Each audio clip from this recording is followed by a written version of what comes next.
these whispers of... Okay, Assalamualaikum. Okay, nampak tak baju ni? Ni baju putih, baju subuh.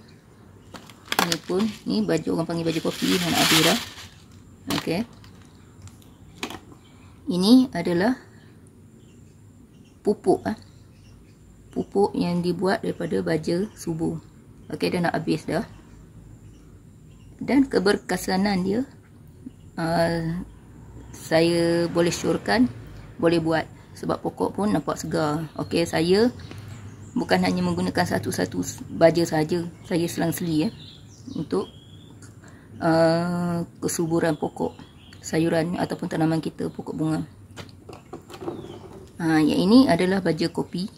Pupuk yang dibuat daripada baja kopi. Baru 2 minggu. Okay. Baru 2 minggu tu bermakna boleh guna dah lah. Okay, kita cairkan. Cara penggunaan dia, kita cairkan 10 ml bersama 1 liter air. Okay, tak boleh lebih sebab kalau lebih dia akan panas. Pokok akan panas. Silap-silap boleh mati. Okay. Jadi pupuk tu, baja tu tak kisahlah. Baja subuh ke, baja purple ke, baja hijau ke, boleh buat ya. Dia punya campuran adalah secawan. Saya guna sukatan secawan. Yang ni pun saya ambil daripada sahabat-sahabat kita di Indonesia.